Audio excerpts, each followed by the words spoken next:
وصلح الكتاب الله دخل يدنا في نيتهم وعملنا في أعمالهم ومقاصدنا في مقاصدهم وعذابنا في آدابهم وأخلاقنا في أخلاقهم على حديثهم صالحا وعلى مصطفى صالحا إلى حضرة النبي محمد صلى الله عليه وسلم بسر الفاتحة.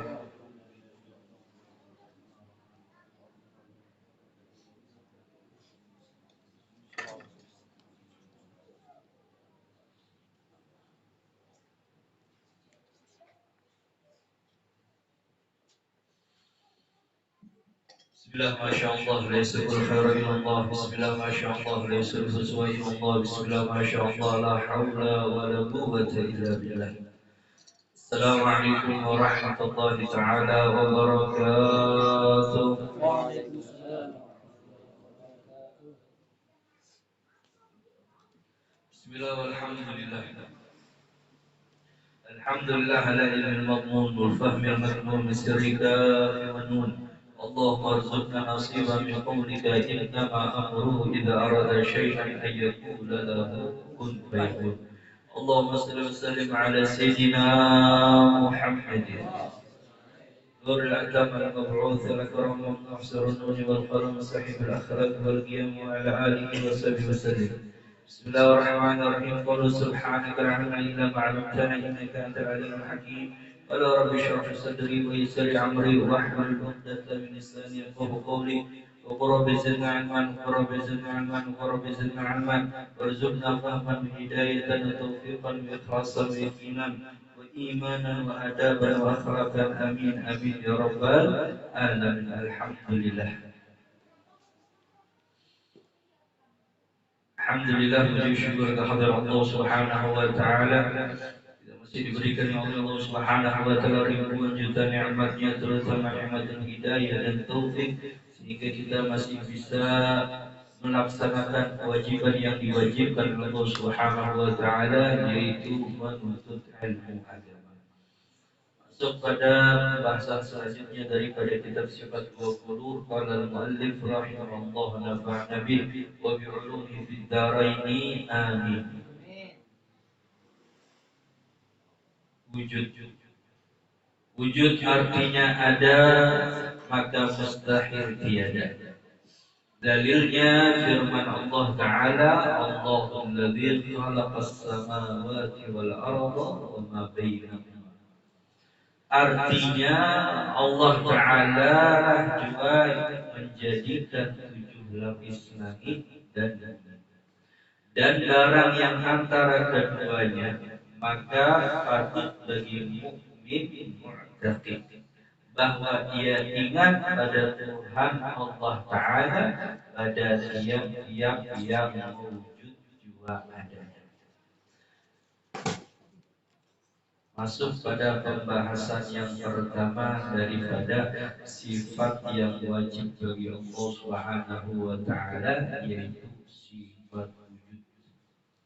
Jadi harus wajib hukumnya meyakini bagi seorang mukmin mu'taqid bahwasanya berkeyakinan Allah mempunyai sifat wujud.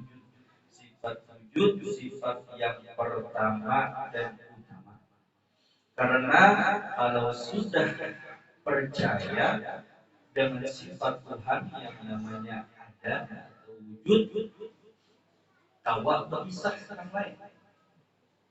Kalau kita berkeyakinan Allah itu ada, untuk menceritakan sifat-sifat yang lain itu nyaman. Allah itu ada. Nah, adanya itu apa? Tidak terdahulu. Kemudian mukhalafat adanya mukhalafatul hawadits, berbeda dengan makhluk yang dinafsi. Awak menceritakan sifat-sifat yang lain berdasarkan adanya Allah Subhanahu wa taala. Tapi kalau ada yakin adanya Tuhan, habis bisa kata apa lagi? Ada yakinnya adanya Allah, kata apa lagi? Bisa itu. Misal orang mengesahkan, nyaman benar makanannya, rasanya manis, legit benar, pecah di lambung langsung.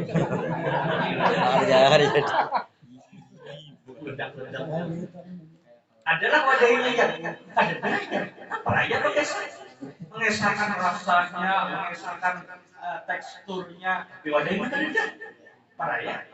Paraya mengesahkan macam-macam ini qiyamul ta'ala nafsi wahdaniyah, tapi kadang meyakini Allah ada paraya. Habis bisa. Makanya ini sifat yang pertama dan sifat yang utama. Jadi kita wajib percaya Allah Subhanahu wa taala itu ada. Walaupun kadang pernah melihat. Karena memang Allah Subhanahu wa taala tidak bisa dilihat di dunia.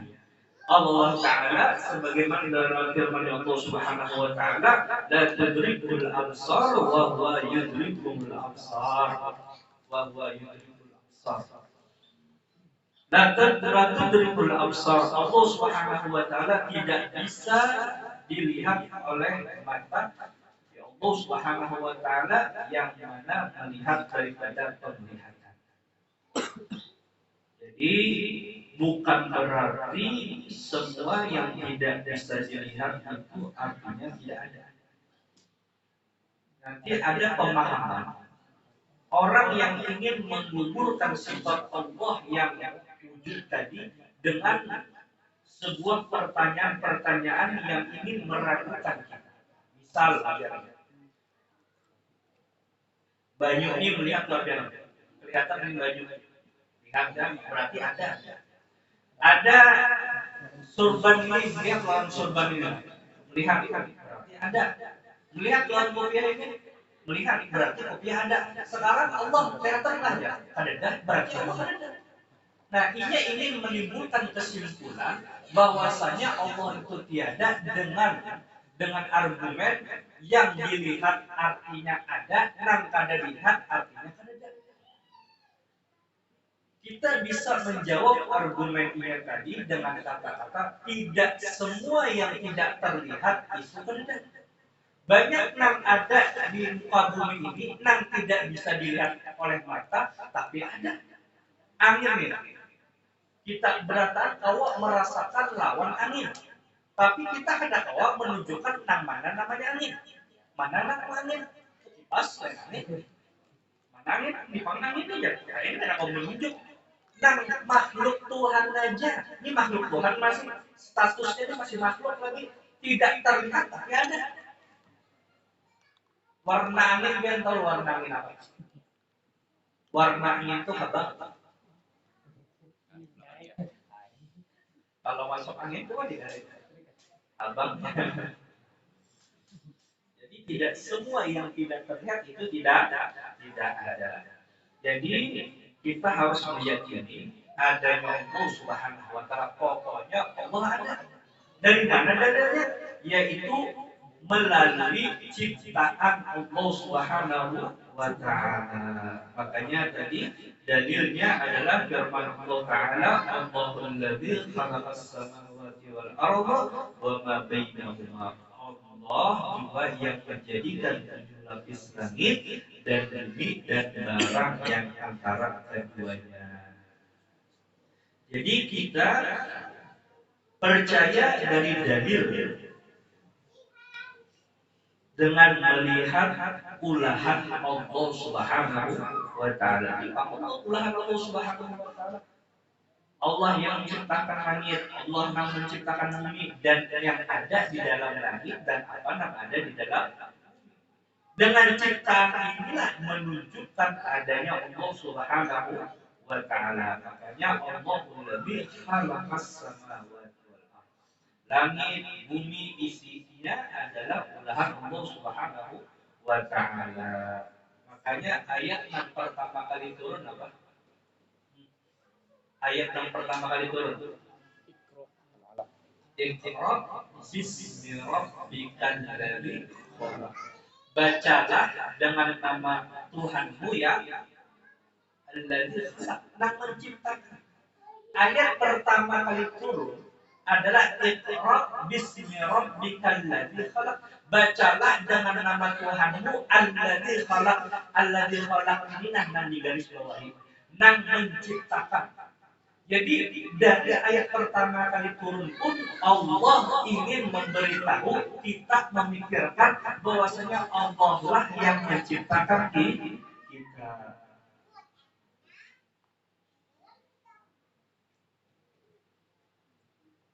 Jadi untuk meyakini adanya Allah itu mudah melalui ciptaan Allah Subhanahu wa taala. Kayak kita di rumah di majelis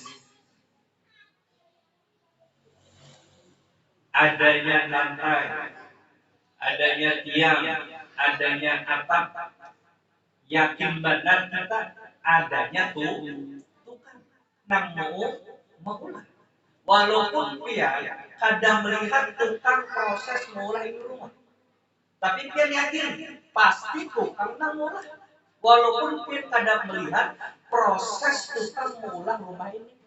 Kenapa? Karena adanya ciptaan menunjukkan adanya pencipta. Yakin? Nah, di sekitar kita adanya adanya banyu putih menunjukkan adanya namulah adanya nasi di piring. Habisnya makanan olah. Aduh sejauh-jauh gue pikir lapar-lapar aja. Lagi lapar-lapar banget. Melihat piring ada nasi, nampak bakar ada enam tukang ulah nasi. Ada yang memasak akalnya. Pokoknya ada nasinya lah. Dan di sekitar kita aja semuanya menunjukkan adanya nang ulah. Ya kan kayak itu. Baju menunjukkan ada nang tukang jahit. Kopiah, serban, kacamata, buku, semua menunjukkan adanya tukang ulah. Kadang-kadang kita ini pikiran kita kadang menerima sesuatu itu terjadi dengan sendirinya kadang menerima. Akal pikiran kita, otak kita tidak menerima adanya terjadinya sesuatu dengan sendirinya kadang-kadang. Pasti ada yang menciptakan. Makanya firman Allah Subhanahu wa taala pertama kali adalah Alladzi khalaq dan menciptakan. Kita belajar la khaliqa illallah, tidak ada pencipta melainkan Allah Subhanahu wa taala. Hal min khaliqin ghairullah, apakah ada pencipta selain Allah? Maka jawabannya la, jawabannya ada. Kalau ada nang mengulah selain Allah itu hanya kisahnya saja. Kisahnya benar. Berataan ciptaan Allah kita yakin betul. Nang kisahnya mengulah itu kisahnya benar. Di rumah ini tukang mengulah kisahnya benar. Tukang mengulah. Batunya siapa nang mengulah? Allah. Pasirnya nang mengulah siapa? Allah. Apalagi kayunya nang mengulah siapa? Allah. Tukangnya nang mengulah siapa? Allah juga. Kepintaran tukang sampai kawa mendesain, kawa mencat itu ulahan siapa? Allah juga. Batu, kerikil, alat-alat tukang, semua ciptaan Allah. Bahkan kepintaran dan keterampilan si tukang dan tukang-tukangnya pun adalah ulahan Allah Subhanahu wa taala. Jadi berataan adalah ciptaan Allah Subhanahu wa taala. Adapun ada yang mengatakan ciptaan selain Allah itu kisahnya saja. Majas itu namanya majas. Orang yang berpandang majas paham hakikat. Ini boleh berpandang ini adalah ciptaan tukang, tapi dalam hatinya hakikatnya adalah ciptaan Allah Subhanahu wa taala. Manusia, Iqra bismi rabbikal ladzi khalaq, khalaqal insana min 'alaq. Manusia ciptaan siapa? Allah. Kada jar ulun ciptaan Abah ulun ya. Jarna Abah, kadana kai kami ulahan Abah. Kisahnya benar ulahan Abah. Kalau bujuran ulang Abah, coba kisahkan nanti apa proses terjadinya. Buat ini pikirannya salah langsung.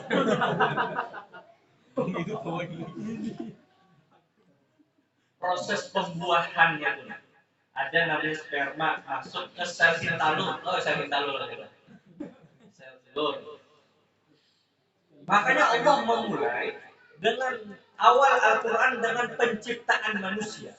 Iqra bismi rabbikal ladzi khalaq. Khalaqal insana min 'alaq. Allah yang menciptakan dari segumpal darah. Alaq, tahu alaq? Alaq itu darah yang menempel di daging rahim. Kan kayak gitu.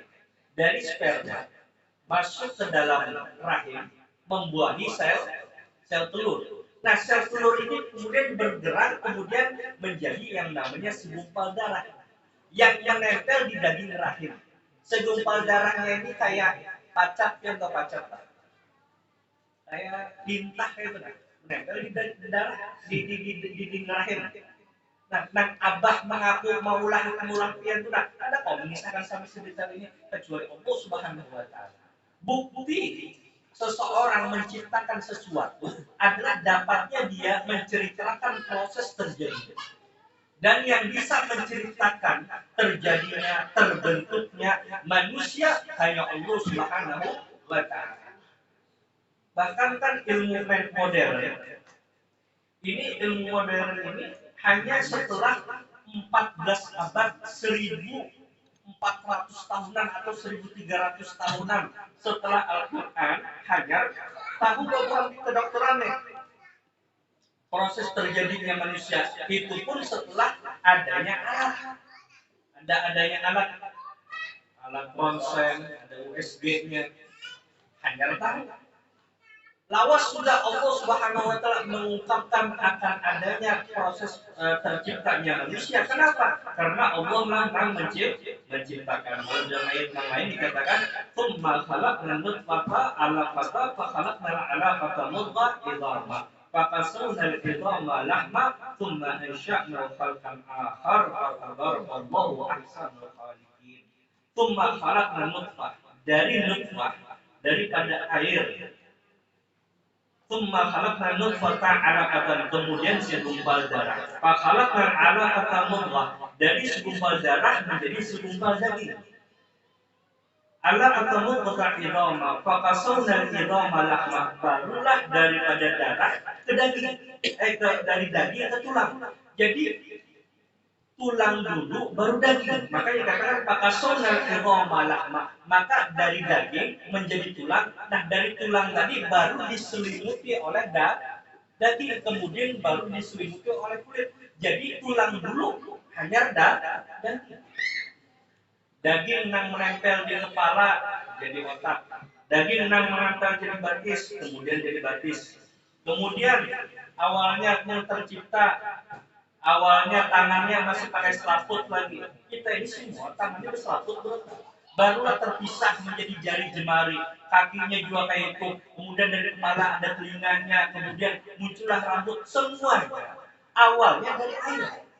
Makanya dikatakan tsumma ansha'na khalqan akhar. Kemudian Allah ciptakanlah dari bentuk yang lain.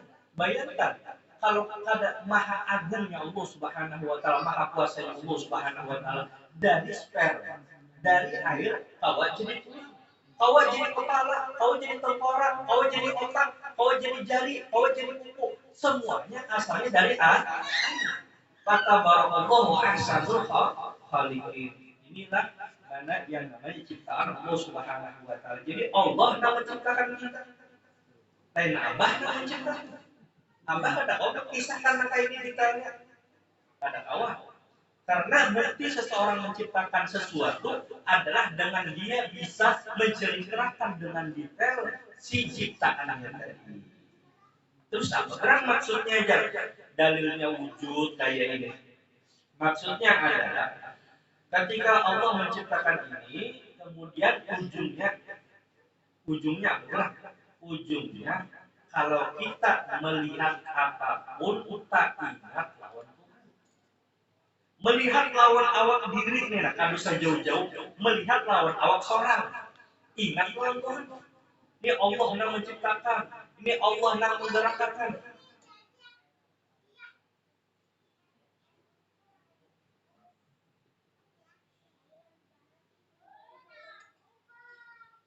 Maka pas bercermin, melihat diri kan, ingat benar, nyata benar seorang ini ulahan Tuhan.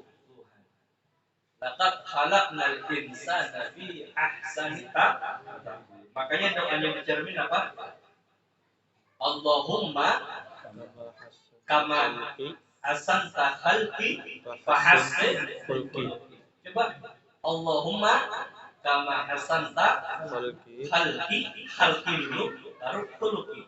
Ya Allah, sebagaimana engkau baguskan ciptaanmu, yaitu aku, awakku, Allah nah, jadi nang kita bercermin mungkin nang kita ingatkan Tuhan, nang mulah kita nih.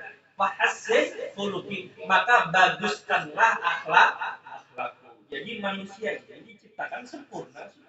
Laqad khalaqnal insana fi ahsani taqwim. Kata Allah Subhanahu wa taala, aku ciptakan manusia ini sesempurna bentuk. Makhluk yang paling sempurna, yang paling bagus, yang paling bumas ya manusia. Makanya pian nang merasa kurang beruntung, rancaki beelak binatang. Di hati unijar ditolak arus, di hati buaya.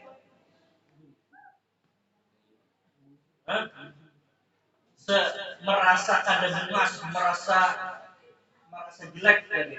Bercermin kada satu pun dari kita pas bercermin, cobalah mau aku kayak buaya ya. Cobalah mau aku kayak gajah ya. Pasti bersyukur menjadi manusia. Lihat kemarin alhamdulillah jadi manusia kan. Melihat apalagi makhluk binatang-binatang yang bagus, kucing yang anggora tuh. Kucing anggora tuh bagus tuh. Kucing anggora tuh bagus lucu lah. Hendak jadi mau kayak kucing. Sebungas-bungasnya, sebagus-bagusnya hewan, pasti bersyukur kita jadi manusia. Laqad khalaqnal insana fi ahsani taqwim. Sungguh sempurna Allah Subhanahu wa taala menciptakan. Nah, kemudian dalam Al-Qur'an pun Allah Subhanahu wa taala kita disuruh berpikir cara memandang makhluk, cara berpikir yang baik, yang mana cara berpikir ini maulah iman kita semakin tebal. Kayak Allah mengajarkan kita, kalau kita memandang makhluk jangan stop di makhluk. Kayak tadi kan, Iqra bismi rabbikal ladzi khalaq, khalaqal insana min 'alaq. Allah mengajari kita, kalau kita memandang manusia jangan ikas manusia, pandang yang menciptakannya manusia, yaitu Allah. Kayak di ayat-ayat yang lain, ayat sembahyang Jumat itu apa? Ayatnya apa sih Jumat? Satunya Ghasyiyah. Afala yang duruna ilal ibili kaifa. Apakah mereka tidak memandang kepada unta? Babuhan orang Arab dari bahari ya, lihat unta sudah. Dari bahari sudah melihat unta.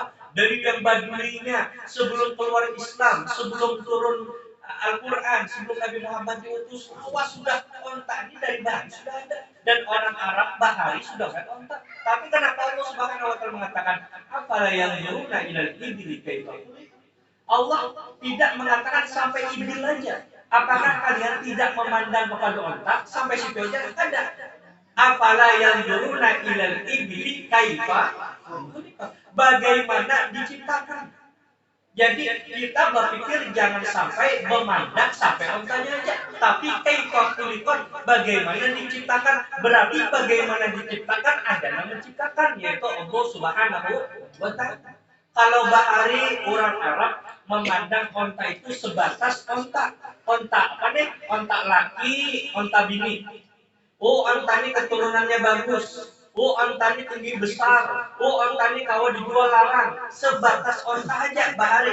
Maka disuruh oleh Allah Subhanahu wa Ta'ala memandang jangan sebatas onta. Pikirkan setelahnya lagi allazi kaifa khuliqat. Bagaimana diciptakan. Jadi kalau dahulu memandang onta hubungannya materi. Sekarang memandang onta hubungannya kepada Allah Subhanahu wa Ta'ala. Dan ini pun dikiaskan kepada apa? Melihat kepada kucing, melihat kepada hewan-hewan yang lain, melihat kepada yang lain, ingat kepada Allah Subhanahu wa Ta'ala. Oh, berarti kalau kayak itu jar, onta itu Tuhan lah jar. Salah memaham pulang. Onta dipandang siapa yang menciptakan, artinya onta ini wasilah untuk mengingatkan kita kepada Allah. Ini wasilah aja, bukan onta ya Tuhan-Tuhannya onta. Dengan melihat ciptaan tak ingat lawan yang mencipta, itu yang dimaksudkan. Bukan, oh ini Tuhan berarti lah, oh ini Tuhan lah, bukan. Melihat sesuatu mau ulah kita ingat kepada Allah Subhanahu wa Ta'ala. Dan keajaiban yang ada di onta itu luar biasa. Apa gerak hikmahnya? Kenapa Allah Subhanahu wa Ta'ala menyuruh kita memandang onta? Karena salah satu ciptaan yang luar biasa kan onta. Dan tahu onta? Pernah lihat onta? Pernah lihat onta? Lihat langsung pernah?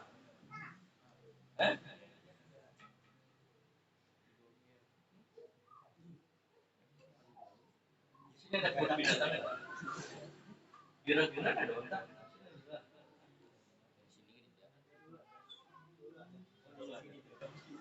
Sudah sembilan bebannya Allah.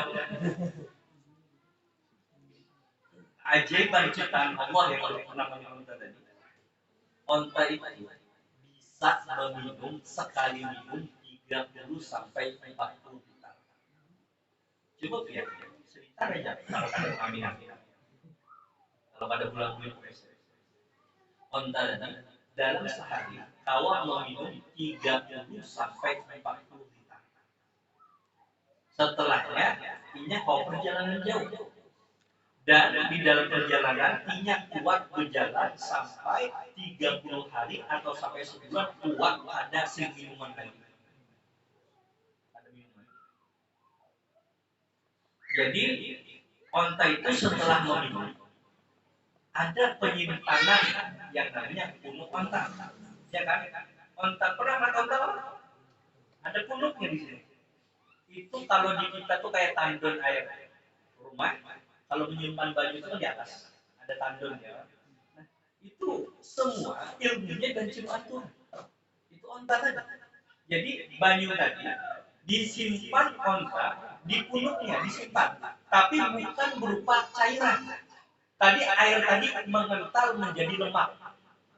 Ini bukan artinya di sini bajunya lain. Jadi air tadi mengental jadi lemak. Jadi Nah, kenapa onta tadi bisa menyimpan air dan bisa kada minum sampai sebulan? Karena onta tadi diciptakan di daerah gurun pasir. Yang mana di gurun pasir di tempat tandus yang ada banyak. Jadi ketika perjalanan jauh di onta perjalanan jauh, kalau inya kehausan, lemak air yang berupa lemak tadi perlahan akan pun membasahi tenggorokannya. Jadi lemaknya tadi ada akan mencair sedikit demi sedikit membasahi daripada kerongkongan onta tadi sesuai dengan kebutuhan. Kalau ada Tuhan yang menciptakan alih dikirakan. Harusnya apalagi ontanya mau dikirakan. Kita yang sekolah itu dikirakan ya kalau berubah menjadi cair kulkas ada. Kan kita dimasukkan ke kulkas ini beku. Ini masukkan ke awak kau jadi beku. Dan awak diminumnya sesuai kebutuhan. Dan juga hikmahnya, onta ini kuat berjalan. Awak ini dipaksa berjalan siang dan malam. Kuatnya onta ini berjalan dipaksa siang. Walaupun punya uyuhan, tapi awak. Dengan cara apa? Jadi onta ini salah satu hewan yang menikmati dengan qasidah dan musik. Jadi orang Bali Kalau ingin ontanya semangat, dibacakan qasidah atau pakai sulung. Jadi semakin hendak melaju onta tadi dibacakan qasidah yang nadanya laju, dia melaju. Bahkan dikatakan onta ini bisa mati karena keuyuhan, ia kadang merasa uyuh. Kadang merasa uyuhnya karena keasikan lawan qasidah. Jadi bawaan qasidahan bawaan miring onta di bahasa. Wah, makanya dalam hadis Nabi Muhammad SAW, Nabi Muhammad itu kalau rombongan itu ada di depan itu tukang baca qasidah, tukang baca syair, musik lah itu. Ini untuk menyemangati para hewan. Jadi ada suatu ketika nang baca qasidah, nang meniup suruling kalau salah, itu kelajuan. Jadi namanya onta tadi tambah laju ya. Dan di atas onta ini ada beberapa wanita. Binian naik onta tadi, sampainya terhubur tadi binian tadi. Makanya kata Nabi Muhammad SAW hadisnya, wahai kepada orang yang menggiring tadi, irfid bil qawwah, lemah lembutlah dengan kaca. Artinya lemah lembutlah dengan perempuan. Nabi Muhammad mengkiaskan perempuan dengan kaca. Karena apa? Kaca perempuan tadi di atas onta. Onta tadi ingat melaju karena dibacaan qasidah yang melaju. Jadi maksud Nabi Muhammad SAW, kasihan binian nang di atas onta ini nah bergambar dibaca qasidah. Itu sifat onta luar biasa. Juga, namun kajian-kajiannya juga onta juga punya sifat negatif. Sifat negatif onta apa? Onta itu salah satu sifat yang tanda baiknya terakhir, onta itu pendendam. Dan onta ini orangnya hewan yang kada gampang lupa. 20 tahunnya masih 20 tahun masih. Ini ingat mana lawan orang yang menyakitinya. Tetamu 10 tahun yang akan datang pernah menyakitinya, dahulunya diikat. Pas dilapas, dijajaknya kepala sampai mati. Diceritakan pernah, onta ini kan salah satu nang kada mau kawin itu sembarangan. Kada kayak kucing. Kalau kucing ini kan mamanya digawinya dua. Kucing nih, mamanya digawinya dua. Ya kan paham lagi kalau kalian meneliti nasab kucing dan jelas. Anak menggawi mamanya. Ini apa statusnya nih? Cucu. Ini apa nih statusnya? Saudara, anak. Bingung. Nah, onta ini kan mau. Onta ini antinya kayak itu. Jadi salah satu orang penggembala onta hendak mencoba. Jadi onta tadi ditutupnya kepalanya, didatangkan lawan onta binian. Nang mana itu mamanya, dibawanya. Namanya onta lebih panjang, tak wae. Digawinya pas dulu digawinya dibuka mata onta tadi. Langsung ingat ternyata mamanya nanti digawinya. Ingat. Kalau pada saat ceritanya 5 tahun atau 10 tahun setelahnya, 5 tahun atau 10 tahun setelahnya, tetamu pulang lawan kurang gawi tadi, dijajaknya sampai mati. Makanya dikatakan orang mukmin itu seharusnya kayak onta, kadang mau terjatuh di lubang yang sama. Ingat keingatan onta luar biasa, ingatnya dan dia pendendam. Nah ini ada baiknya. Jadi kalau orang pendendam, onta itu pendendam. Karena ini ada gampang lupa. Onta itu ada gampang lupa. Iya nah, gue pernah di lubang si tulang bawa pulang jalan besoknya. Ada maunya beliau manusia kalau sampai tergugur di lubang yang sama, alahan daripada itu. Iya, onta kayak itu juga pikirnya 2 kali. Makanya jangan sampai mempunyai sifat kayak orang. Nah jadi Allah Subhanahu Wa Taala mengingatkan onta ini sebagai kiasan. Jadi artinya apa? Memandang apapun ingat lawan tuh. Memandang onta ingat lawan yang menciptakannya. Melihat kucing ingat yang menciptakannya. Melihat kambing ingat yang menciptakannya. Melihat sapi ingat yang menciptakannya. Ujung-ujungnya makanya di apa namanya?